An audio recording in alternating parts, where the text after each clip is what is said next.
Bienvenidos el día de hoy a todos ustedes presentes. Quien les saluda es José Carlos Romero Rodríguez, quien tiene el agrado nuevamente de poder ingresar y que me permitan estos breves minutos poder explicar un tema tan importante en tema de nuestra relación contractual.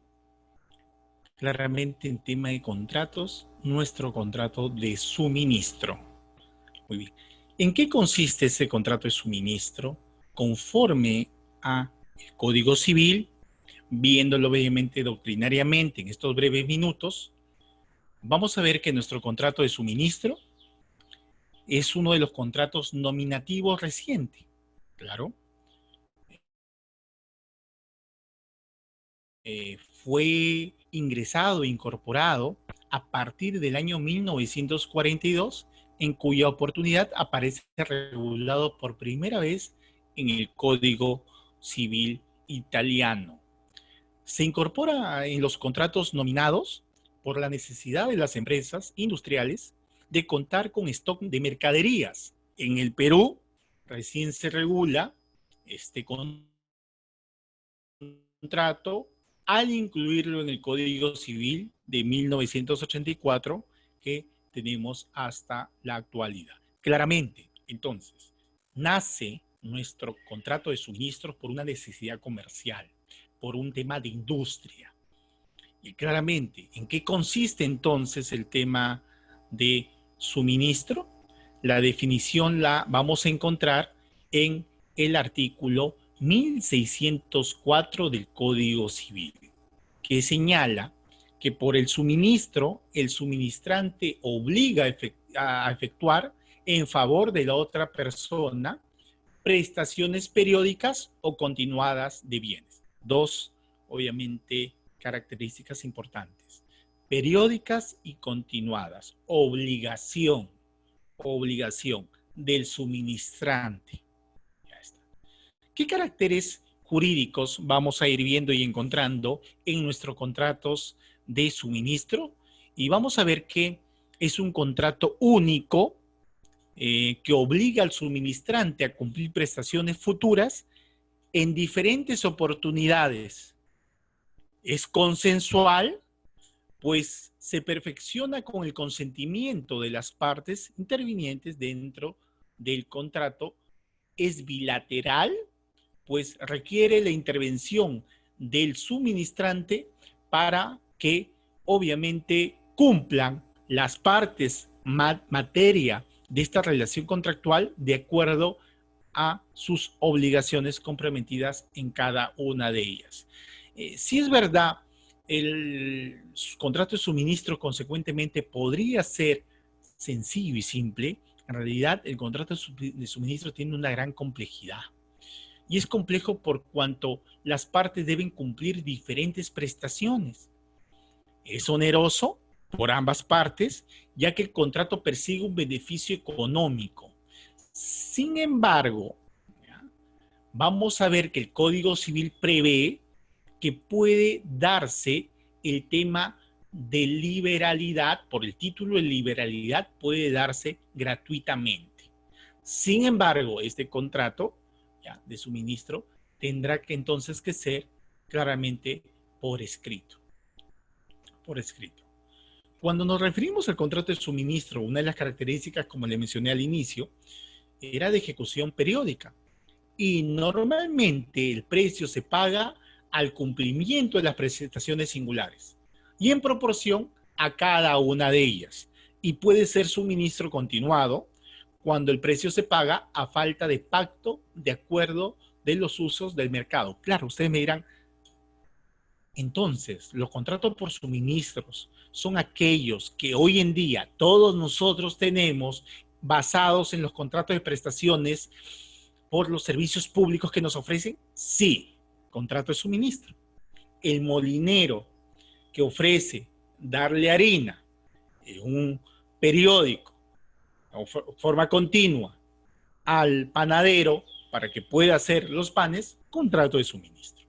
Entonces, dicho esto, vamos a ver que las partes que intervienen en la relación contractual, en el contrato de suministro, es el suministrante, la parte que se obliga a proporcionar determinados bienes que son de su propiedad, sí que los adquirientes a favor de tercero, ¿no? O sea, a favor de un tercero. Claramente bienes propiamente de propiedad y titularidad del suministrante. Segundo, el suministrado. La empresa que adquiere y recibe los bienes del suministrante, aquella empresa, persona natural, persona jurídica, que adquiere y recibe los bienes del suministrante. De acuerdo, obviamente, ya vamos a ir conociendo de las condiciones del contrato. Los bienes pueden ser entregados en propiedad, uso o solamente para disfrute. O solamente para disfrute los bienes. Entonces, objeto del contrato. La norma se utiliza que el contrato para proveer bienes fungibles, es decir, consumibles, como son frutas, combustibles, materiales de construcción, minerales, impresos, concentrados, mercaderías, insumo, energía, etcétera, ¿no? Como pudiéramos señalar. ¿Existe alguna formalidad en estos contratos de suministro? Y ahí nos tendremos que remitir a nuestra teoría de contratos, claramente en modo consensual.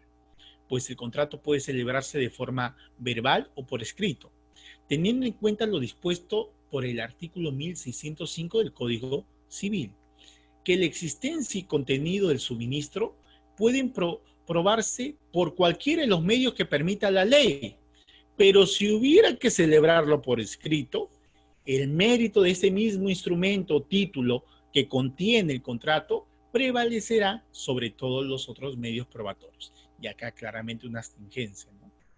Más vale prever que lamentar. Obviamente los contratos deberían hacerse por escrito, pero el contrato es el acuerdo consensual de las ambas partes para poder realizar prestaciones patrimoniales.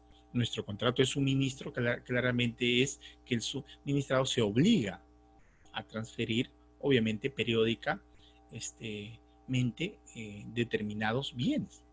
Entonces, bienes fungibles. Vamos a ir viendo claramente que la formalidad puede ser verbal o por escrito. Cuando nos referimos entonces, si bien ya tenemos nuestro concepto de nuestro contrato de suministro, si un suministro periódico de entrega de bienes en propiedad no se determina el precio, serán aplicables las reglas pertinentes de la compra-venta, teniéndose en consideración el momento del vencimiento de las prestaciones singulares y el lugar en que éstas deban ser cumplidas. Si en todo caso obviamente no se ha determinado el precio. Y el plazo. ¿Cuál será el plazo para poder interponer este tipo de contratos? El plazo establecido para la prestación singular se presume en interés de ambas partes, artículo 1611 del Código Civil.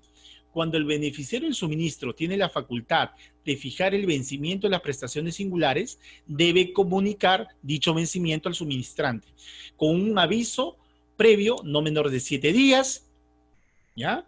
Y finalmente, si la duración del suministro no se encuentre establecida por el acuerdo común de las partes, cada una de las partes puede separarse del contrato, para cuyo efecto dará aviso dentro del plazo pactado o, en su defecto, dentro del plazo no menor de 30 días.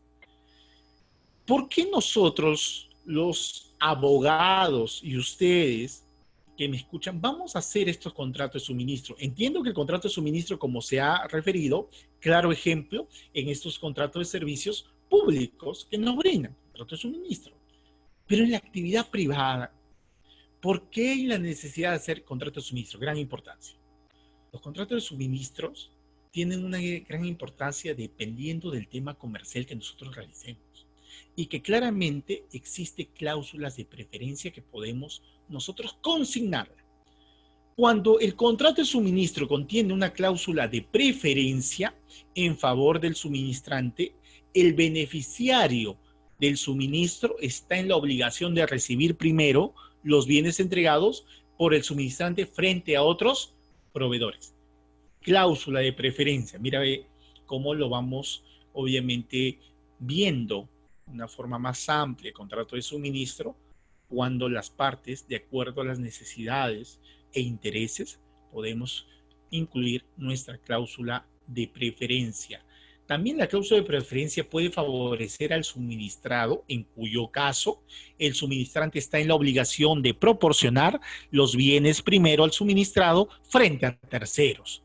En caso de haberse pactado la cláusula de preferencia a favor de uno u otro, la duración de la obligación no excederá más de 5 años. Eso sí tenemos que tenerlo claro en este tipo, obviamente, de cláusula contractual puesta, consignada por acuerdo de voluntades dentro de mi contrato de suministro. Cláusula 2 que podemos interponer, consignar en nuestro contrato de suministro, nuestra cláusula de exclusividad. Y claramente, cuando en un contrato de suministro se ha pactado con las cláusulas de exclusividad en favor del suministrante, el beneficiario del suministro no puede recibir de terceros prestaciones de la misma naturaleza, ni proveerlos con otros medios a la producción de las cosas que constituyan el objeto de prestación. Entonces, finalmente, nosotros tenemos nuestra cláusula de preferencia y la cláusula de exclusividad que se ve en poder realizarlo en nuestro contrato de suministro. 1604, por el suministro, el suministrante se obliga a efectuar en favor de otra persona prestaciones periódicas continuadas, obviamente, de bienes. Espero haberlos ayudado a todos ustedes en este pequeño concepto de contrato de suministro. Conmigo será hasta otra oportunidad. Gracias.